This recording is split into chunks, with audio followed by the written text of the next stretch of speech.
What on earth was that? Anyways, welcome to Keith Sports News, episode 86. That's a weird voice at the very beginning. I guess it's because Halloween is right around the corner. So yeah. Anyways, the last episode I talked about the World Series update on, what's going on with that. And I want to do this episode of me talking about football. That's right. So, because, it's the season and all that. Now, I did mention in the last episode that I didn't watch much sports. In fact, I didn't really watch any football this past weekend because of this big Halloween party that just took place here. So, but again, I've mentioned this before. I like listening to my favorite sports talk podcasts. All right. Anyways, the main thing that I want to talk about first is Brian Kelly, who is now the former LSU head coach. Yeah. Man, oh man.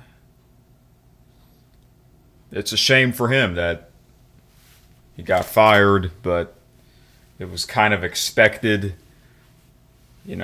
This was his fourth season as the LSU Tigers head coach.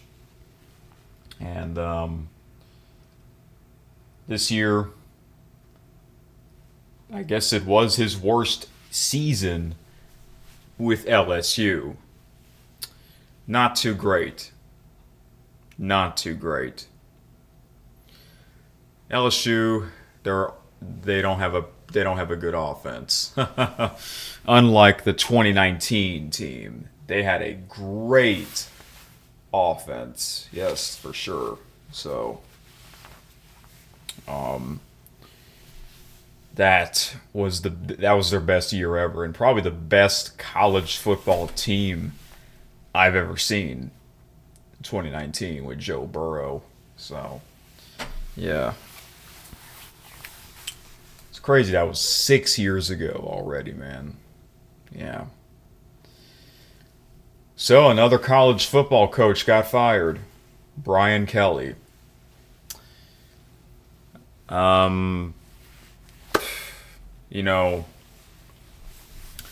Heading towards this season, I heard that he was on the hot seat. Basically, if you don't make the playoffs, which is, a 12-team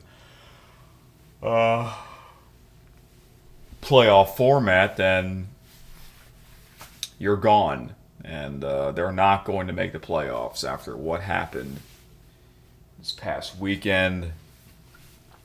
Yeah, it just didn't work out well for him. And he got paid a lot of money. Somehow he got, LSU has all this money to pay this guy to get the F out. That's what happened. Just like what they did to Ed Orgeron a couple years ago. As well as James Franklin at Penn State, who just got fired not too long ago. Like, what the heck? Another coach got fired. Mike Gundy, Sam Pittman, James Franklin, Billy Napier, now Brian Kelly. That's 5 coaches that I know. There's probably some more coaches that got fired, but I never heard of those guys. I'm only mentioning the ones that I know. 3 of them from the SEC. Like, wow. Is this a record? Is this a record? Like, what the heck? So, yeah. It's kind of crazy, man. Who's next? Who's next to get fired? Who's next to get paid a lot of money to get the F out? Is it Dabo Swinney at Clemson? Is he next? That'd be crazy if he is next. Probably the greatest Clemson coach ever. The only man to beat Nick Saban twice in the national championship. So, yeah, I don't know, man. It's been a pretty crazy season with some some wild news, that's for sure. Yeah. So I wanted to talk about this because this was the big news from college football, or not just that, but all of football. Another coach being let go. So, what's next for LSU? That is the big question.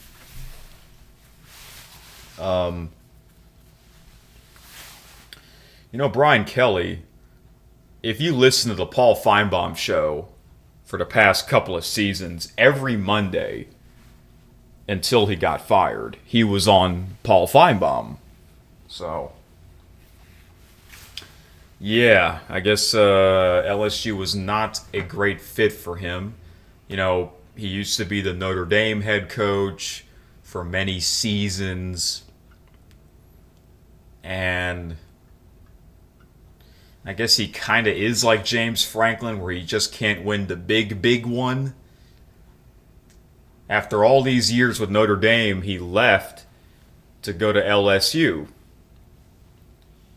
Different environment, different conference, okay? So, I know he's kind of a weird guy in general. I get it. I don't have a problem with him. I sort of like him in a way. That's why I wished him well. I wish the LSU Tigers well, just so that he won't get fired. But unfortunately, that did not happen. This is what LSU's third loss. They lost to Ole Miss. Okay, Ole Miss is a tough team. Vanderbilt. That was on the road. That was an 11 a.m. game. And they lost at home, prime time, to Texas A&M. After that, that was it for him. That was it. And it's going to get tougher down the road because, yeah, they have a bye. But after that bye, they play against Bama. So, it's going to get tougher for them. This team might lose two or three more games, which is unacceptable for LSU. See, I wish them well. I'm not a huge LSU fan, even though you think I would be because I live in the state. But what I don't really like about their program is their fans are spoiled. Like, it seems like they act like they can win the national championship every year. Like, come on now. Like, look at Arkansas. They're used to not having a fantastic season, and they're in the SEC. So,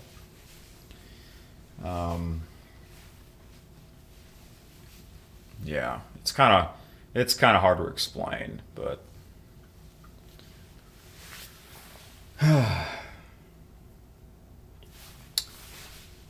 so yeah, Brian Kelly is gone.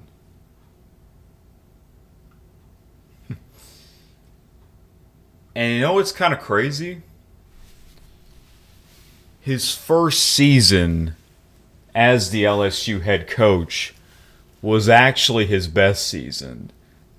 I'll tell you why. 2022 season was actually his best season, his first season, because that was the year where they beat Bama. Okay? They beat Bama on a game-winning 2-point conversion. So that was huge. And Nick Saban was still the head coach at Bama. So that really meant something when you beat Nick Saban's Crimson Tide. And then he had a pretty good season. They went on to the SEC championship game. They didn't win it. They kind of got crushed by Georgia, but at least they were in it. But this was back when the SEC was East Division against the West Division. It's no longer like that. It's the top two teams. So I like it like that. The way things are going, the SEC championship game is probably going to be Bama against A&M. If this was the old format, that cannot happen because both A&M and Bama are in the SEC West Conference. So that doesn't matter anymore because it's no longer East versus West. And I like it like that. It should always be the top two teams anyways. I think the Big Ten is like that too. They're not doing North or South or East or West, whatever you call it. They take the top two teams, all right? So the way things are going, it's probably going to be Bama and Texas A&M. And I think that'll be a great game if that is going to happen. Yeah. If that happens, I will watch that game. But hey, still got a month left until that happens. All right. But yeah, Brian Kelly's first year at LSU was actually his best season. And this year, LSU, not that great. And they're probably going to lose. They might lose 3 more games. They got to play Bama. Who else did they play? I know they play Oklahoma last, and that is I believe that is in Norman. They might lose that game too. So, yeah, it's kind of a shame that no more Brian Kelly. So I don't know what's next for him. I don't know if he's going to coach again. You know, when you get paid so much, it's funny. Like, it's weird how that works. You don't want to get fired, but when you get fired, you get really rich. So it's like, it's basically like I look at it like this. You went from being a loser to a winner. Remember they did that to Ed Orgeron a couple years ago? Jimbo Fisher? And we haven't seen those guys ever since they left. Because they're rich. We may not see... Brian Kelly may not coach again, you know? So, who should be the next LSU head coach next season? Should it be Mike Gundy? Should it be James Franklin? I mean, that'd be kind of crazy if it's one of those guys. But I heard, based on what I listened to in these podcasts, I heard that it might be Lane Kiffin. And I'm like, why Lane Kiffin? Because he's a great coach at Ole Miss.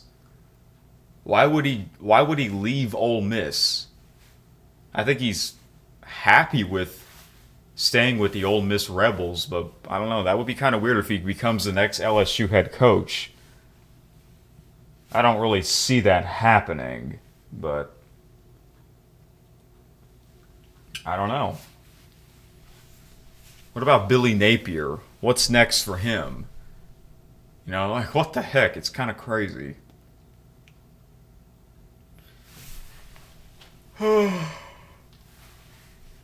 I don't know, man. I don't know. It'll be interesting to see whoever...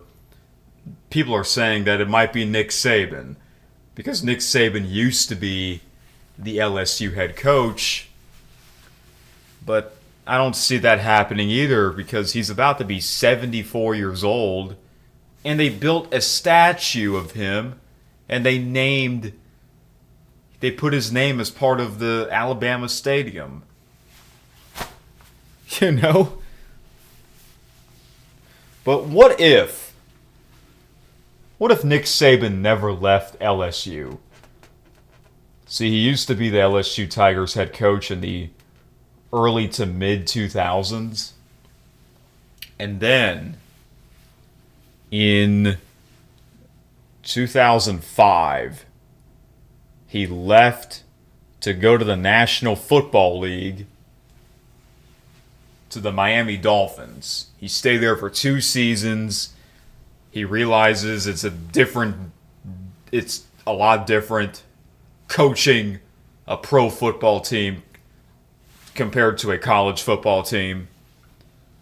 So he left the NFL and he became the Alabama Crimson Tide head coach and created a golden era, basically.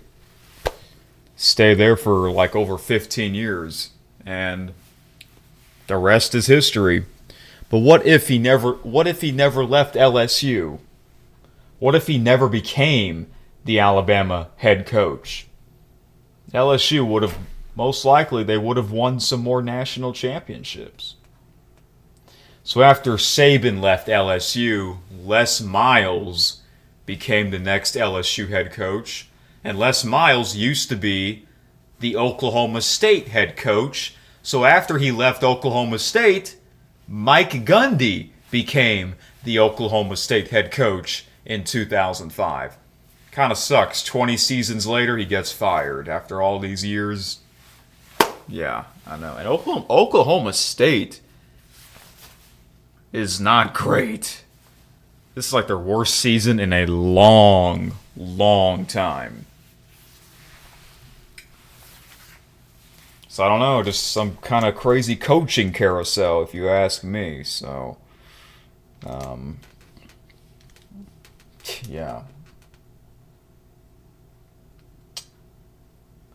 So that's the big story out of for college football. Like I said, I didn't really watch any games because I've been busy lately, but that's fine. I can watch some games this weekend. All right. So I'll do another episode tomorrow, Friday, of me previewing the weekend in sports. This is just the football talk. And yes, I'll talk about the NFL and the CFL in just a bit. All right, so yeah, it's a lot of football going on here.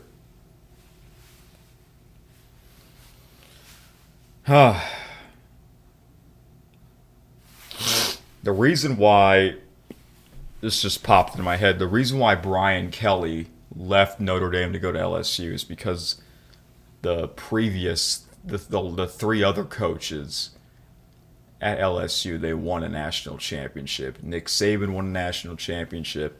Les Miles won a national championship. And Ed Orgeron won a national championship. So Brian Kelly was like, hey, maybe I can win a national championship. And that didn't happen. And, you know, he used to be the Notre Dame head coach, and Notre Dame was in the national championship last season without him. I know. Crazy.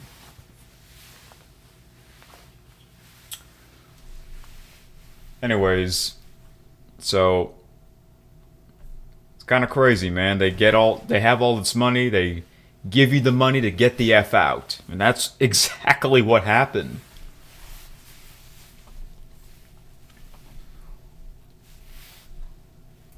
So I usually do my recapping, but since I didn't really watch any games or any of the highlights, might as well skip it. It's kind of too late to do some recapping anyways on a Thursday, but I will check the rankings, which I will do that right now. This is my first time looking at the rankings. So out of the top 25 that dropped, South Florida, LSU, Illinois. Oh, Illinois must have lost. And Arizona State. All right, here we go. Number 25 is Memphis. They're 7-1. First time they've been ranked this season. Number 24 is Utah. 6-2. First time they're ranked. 23 is USC. First time they're ranked. They're 5-2. Number 22 is Houston. First time they're also ranked. They're 7-1. Number 21 is Michigan. 6-2, up 4 spots. Number 20 is Texas. 6-2, up 2 spots. Number 19 is Missouri. 6-2, down 4 spots. Number 18 is Oklahoma. 6-2, down 5 spots. Number 17 is Cincinnati. 7-1, up 4 spots. Number 16 is Louisville. 6-1, up 3 spots. Number 15 is Virginia. 7-1, up 1 spot. Number 14 is Tennessee. 6-2, up 3 spots. Number 13 is Texas Tech. 7-1, up 1 spot. Number 12 is Notre Dame. They're 5-2. Number 10 is Miami. 6-1, down 1 spot. Number 10 is BYU. Undefeated. 8-0, up 1 spot. Number 9 is Vanderbilt. Wow. It's the last time they're in the top 10. 7-1, up 1 spot. Number 8 is Georgia Tech. They're also undefeated. 8-0, down 1 spot. Number 7 is Ole Miss. 7-1, up 1 spot. Number 6 is Oregon. 7-1. Number 5 is Georgia. 6-1. Number 4 is Alabama. 7-1. Number 3 is Texas A&M. Undefeated. 8-0. Number 2 is Indy freaking Anna. 8-0, undefeated. And number 1 is the defending national champions, Ohio State. When was the last time Indiana was ranked number 2? Were they ever number 1? Because I have no clue. Yeah, how about Indiana and Vanderbilt? Seriously. Years ago, for many years, those 2 programs were not great. And here they are in the top 10. Can you imagine if that's the national championship? Wow. Oh. All right. You know what, let me look at the I'm looking at the scores here from week 9. This is actually my first time looking at the scores here from week number 9. Yeah, LSU, they faced A&M, and they were actually winning at halftime 18-14. And in the second half, it was just all A&M, and it turned into a blowout. Indiana crushed UCLA 56-6. South Carolina was hanging in there with Bama, but Bama pulled it away 29-22.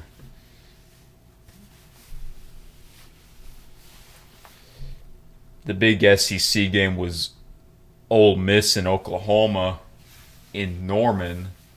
Ole Miss bounced back after they lost to Georgia. Missouri versus Vanderbilt was a close one. Man, how about BYU beating Iowa State 41-27? What the heck happened to Oklahoma State getting shut out by Texas Tech 42-0? Wow, Virginia with another win in overtime against Bill Belichick and the North Carolina Tar Heels 17-16. Tennessee, they score a lot of points at Kentucky 56-34.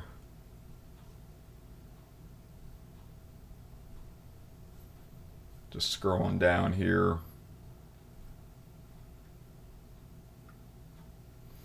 We'll see how the Texas Longhorns do. Are they overrated? I don't know. Do they play A&M? Do they play A&M towards the end of at the end of the season? I think they do, because that used to be that old rivalry in Texas. Oh, they do.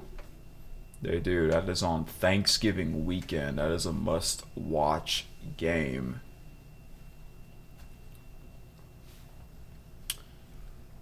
All right.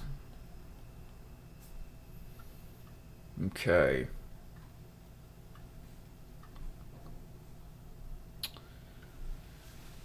Yeah. I think it's next week on a Tuesday. If not, it's the Tuesday after that. This is where they'll have that college football playoff ranking show on ESPN. So that's always interesting to tune in for that. I don't know if it's gonna be. Is it gonna be the exact same format from last year's in terms of the seedings? We'll have to see. All right.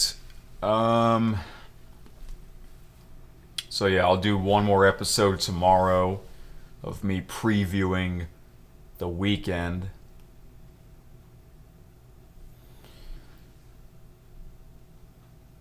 Okay, NFL, real quick. So, some big stories out of the NFL. The Miami Dolphins with a huge win on the road against the Atlanta Falcons. Like, where the heck was this Dolphins team all season? And what the heck happened to the Atlanta Falcons? They had a big Monday night victory against the Buffalo Bills. Like, this has been a very weird NFL season. But that just shows you these are professional teams, players. Any of them can have a great game. Any of them can have a bad game. It happens. It happens.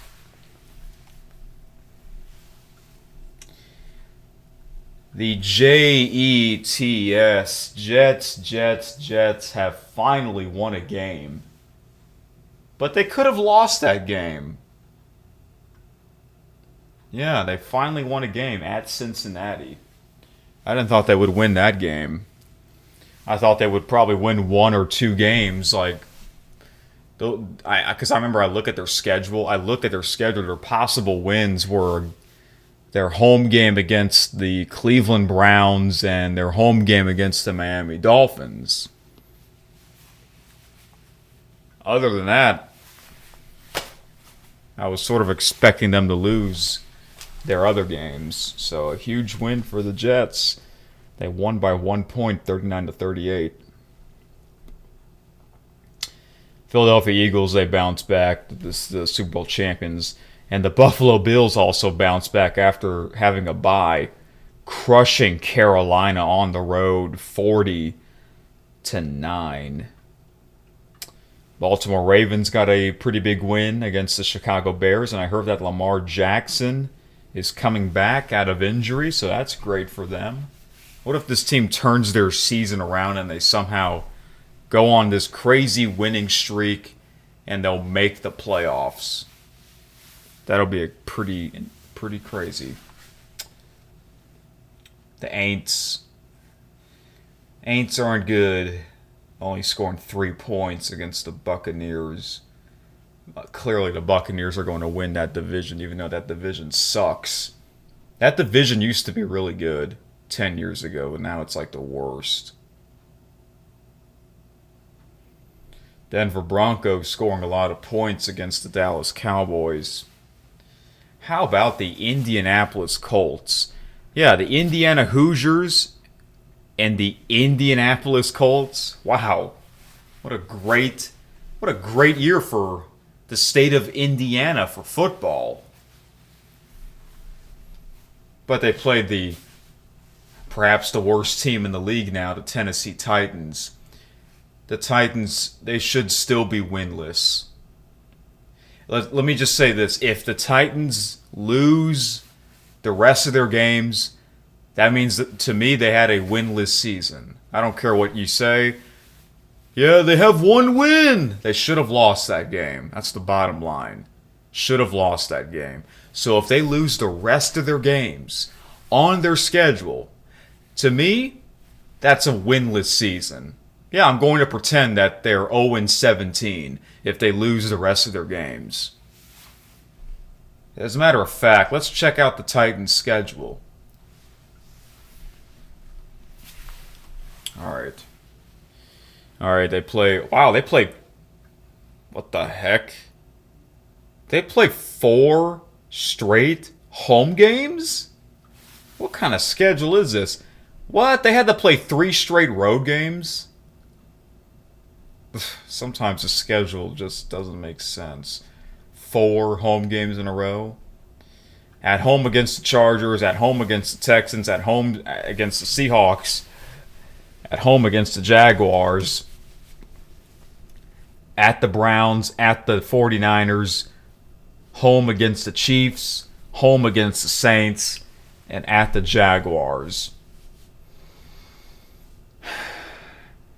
If they can win any of these games, they might beat the Aints.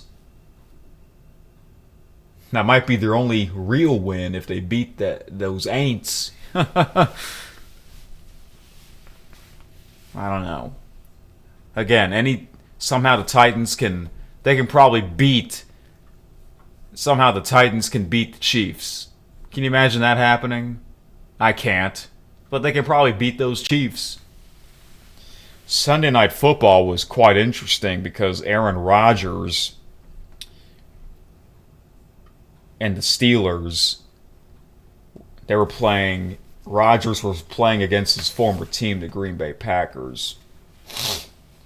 I was thinking about watching that game, but I'm glad I didn't because Steelers are wearing those weird-looking uniforms. I don't like when a team wears weird-looking uniforms. Like, you know, if they're not wearing their regular uniforms, I can't watch it. I can't.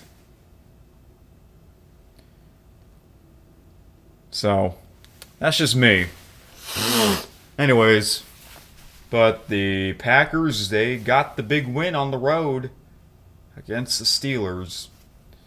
And Monday Night Football didn't really mean anything. Kansas City Chiefs, they beat the Washington Commanders without Jaden Daniels. Yeah, I guess the best team in the AFC is probably the Kansas City Chiefs. I told you guys not to count this team out. Do not sleep on this team. They are getting better. So watch out. Yeah. Okay, let's see here. Before I get to the CFL, let's see here. Pittsburgh Steelers are still in first place in the AFC North. 4-3. The other teams have a losing record. How about the Indianapolis Colts? They're 7-1. Maybe they are the best team in the AFC. Their one loss was against the LA Rams. And the Rams, they are a great team.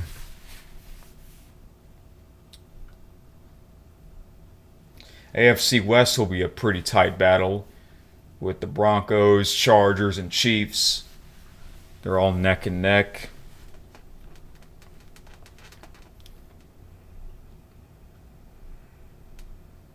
Same with the NFC West. Seahawks, Rams, and 49ers. Yeah, all neck and neck. Tied up. Alright, now let's get to the CFL because their regular season has come to an end, which means the playoffs. Playoffs? Yep, the playoffs are set. The playoffs are set, so let's take a look at the final standings here. East Division, Hamilton Tiger Cats 11-7. My favorite team, the Montreal Alouettes, 10-8.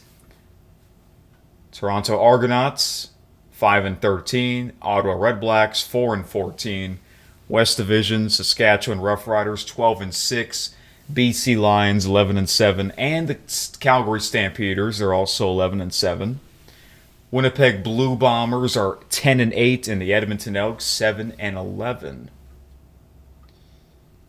Argonauts and the Red Blacks, they lost. Argonauts, they lost 5 in a row. Red Blacks lost 6 in a row. The Lions won 6 in a row. So they were 5-7, and then they won their last 6 games. That's amazing. So the playoffs are set. Starts this weekend. So basically 6 teams are in the playoffs, which I find that kind of weird because there's only 9 teams in the league. I think it should just be the final 4, kind of like the UFL, because the UFL has 8 teams. I guess, I don't know, maybe the CFL doesn't want to. They want to add extra 2 games to make more money, I guess so, but the final 4 would have been East Final, Alouettes and Tiger Cats, West Final, I guess Lions and Rough Riders. I'm not sure who has the head-to-head between the Lions and the Stampeders, but I know those 2 teams will play each other this weekend, and the game is at BC, so I guess BC has the head-to-head record. Yeah. Yeah, so basically the 2 teams, the top team from each division, they get a bye. So it's the Tiger Cats and the Rough Riders. They have a bye. The Tiger Cats, they'll be waiting the winner between the Winnipeg Blue Bombers and the Montreal Alouettes. And the Saskatchewan Rough Riders, they'll be waiting the winner of the Calgary Stampeders and the BC Lions. It's kind of weird, because Blue Bombers are facing the Alouettes again. They faced each other this past weekend, and the Blue Bombers won. It was a must-win for them. And here they are again. That game was in Winnipeg. This time the game is in Montreal, Saturday at 1 p.m. I could have sworn that they changed the time on these games. Like, didn't it used to be at like 1:30 or 2 p.m.? I wonder why they changed the time. Because I remember I like to look ahead at the schedule sometimes, and they already put the times of the playoff games before the playoffs were decided. Because the Grey Cup, I believe the Grey Cup is at 5 p.m. Is that still going to be at 5 p.m.? Or did they change the time on that as well? I don't know.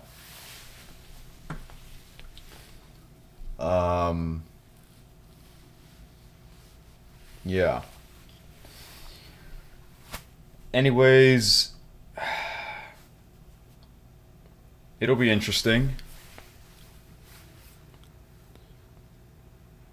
Yeah, but yeah, the Blue Bombers, they're in the West Division. They're playing against an East Division team. They call that the crossover. Another thing, in my opinion, maybe they should not have divisions anymore. Maybe just have the top 4 teams and seed them 1, 2, 3, 4. Doesn't matter if it's East or West. It can be 4 West and 1 Eastern team, So, I don't know. That's just me. It's funny how like next year and the season after that we're gonna have all these big changes, but the commissioner he didn't thought of what I was thinking about changing up the division, getting rid of divisions, or just having 4 teams in the playoff, a final 4. I don't know. That's just me though. Or maybe don't have a playoff. Just have the 2 best teams go at it in the Grey Cup. It used to be like that in the World Series. A long time ago, there was no playoff baseball. It was just the top 2 teams. The top team in the American League and the top team in the National League. They both went at it in the World Series. How do I know that? Because my father told me that. He's old enough to remember that.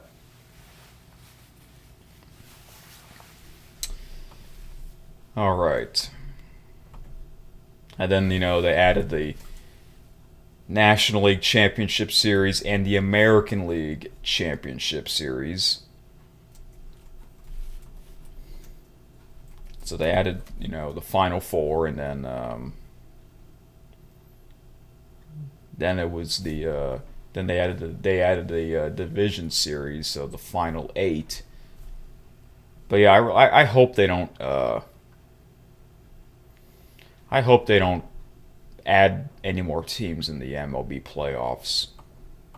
All right, here's what I'm going to do. I'm going to make my predictions. Now, normally I would wait until the Friday episode of me previewing the weekend, but instead I'm actually going to give you my entire CFL playoffs prediction. Okay? So, here we go. Winnipeg Blue Bombers at the Montreal Alouettes. So, 5-Tayer, if you're listening, I know you are. It's our favorite teams going at it. Remember I did that live stream reaction of me watching our favorite teams go at it? Well, I'm thinking about doing that again if I get a chance. I think the Alouettes, they can't lose again. They can't go 0-3 against the Blue Bombers. So I'm going to go with the Alouettes to win this game with Davis Alexander. If he is playing, which I hope he is. Calgary Stampeders at the BC Lions. That'll be an interesting matchup as well. It's at BC Place. Home field matters in playoff football. And I'm going to go with Nathan Rourke, BC Lions quarterback, the man who was criticizing the commissioner making these rule changes for the next 2 seasons. So I got the Lions. So that means in the East Final, I have the Montreal Alouettes at the Hamilton Tiger Cats. Whew, that'll be an exciting game. It's hard to say. 2 years ago, the Alouettes, they played the Argonauts in Toronto, and I thought the Argonauts would win, but they didn't. The Alouettes won that East Final, and last year was basically the opposite. I thought the Alouettes would win the East Final because they were the home team against the Argonauts, but no, this time the Argonauts won. Whew. This is a coin flip. And speaking of that, I'm going to show you something right now. So if you can't tell, I'm actually dressed up as a baseball umpire. I'm at the World Series. Yes, this was part of my Halloween costume or whatever you want to call it. All right. And I got this off of a website called Umpatire. So if you're watching the video, here is my coin. The blue side is heads, and the red side is tails. That's right. I'm going to flip a coin and decide. So I'll say heads is the Montreal Alouettes. Tails is the Hamilton Tiger Cats. So I'm going to flip this coin and see. Whichever it lands on, that'll be the winner. All right? So heads for Alouettes, tails for the Tiger Cats. Here we go. Oh, that was not a good flip. Let me try that again. I'm not used to doing this. Oh, I was going to catch it. Oh, it's a tails. That means the Tiger Cats are going to win this game. All right. West Final, I have the BC Lions at the Saskatchewan Roughriders. It's going to be interesting how the Tiger Cats and the Roughriders do because they have a bye. But that atmosphere in Saskatchewan, Regina, will be electric. I am favoring the Rough Riders to win the West Final. So this means the Grey Cup that I have are the two best teams. The top team in the East Division, the Hamilton Tiger Cats, and the top team in the West Division, the Saskatchewan Rough Riders. That is my Grey Cup. And the game will be in Winnipeg. Yeah. So, if that's the Grey Cup, I'm actually going to cheer for the Tiger Cats. You think I wouldn't because they're in the same division as the Alouettes, but I will cheer for the Tiger Cats because they are the only team that haven't won a Grey Cup this century. All the other teams have won a Grey Cup this century. I think the last time the Tiger Cats won a Grey Cup was in the late 90s. So they were in some this century, but they lost them all. I remember the first Grey Cup that made me became a CFL fan was in 2021. They faced the Blue Bombers. That went into overtime. So, yeah. So my prediction, it'll be a close game, I think. I think it'll be a pretty good game. Last year's Grey Cup was very unexpected, I'll say that. But last year's was indoors in Vancouver. This year's is back outdoors in the freezing weather. So, I feel like the Tiger Cats need to win this Grey Cup. They can't lose another one. I'm going to pick the Tiger Cats to win the Grey Cup 112. So, there you have it. My CFL playoff predictions. What if I'm right? What if I get all these games right? That would be kind of cool, though, if I get all of these games right. Yeah. So... yeah, so I'll do another episode tomorrow of me previewing the weekend. So that means a triple header this week. And I have a flight to catch back to Toronto. Yeah. Because Game 6 will be on Halloween night. Alright. And I'll talk more about that tomorrow's episode. I think this is better. Instead of talking about, doing this episode and tomorrow's episode into one big episode, because if that's the case, this might be 2 hours. I don't want that. I don't really have the time, plus I'm kind of tired right now, so I think that's about it, folks. So, yes, I know the NBA season just begun, as well as the NHL season. I believe college basketball season is coming up.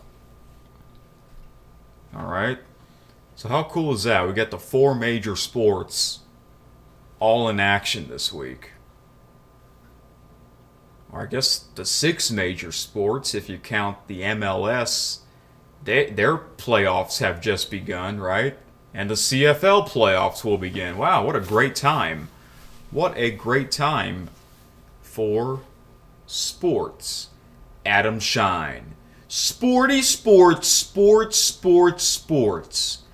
Man, you gotta love sports. That's what he says sometimes. So, yeah. Too bad no one talks about the MLS or the CFL. But I'm sure there are podcasts somewhere you can find where they'll talk about those. Kind of surprising for the MLS because, that's soccer. Soccer's a worldwide sport, but I guess it's, for whatever reason, it's not popular in the USA or Canada. But we are going to have that World Cup The World Cup will be interesting.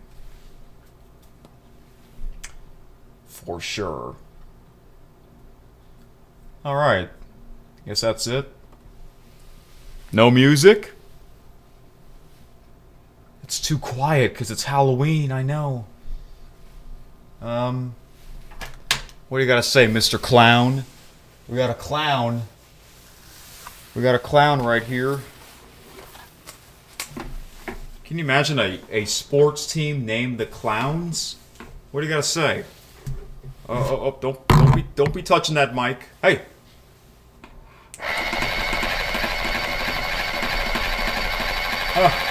Bye. Goodbye. See you tomorrow. Thank you for listening to Keith Sports News.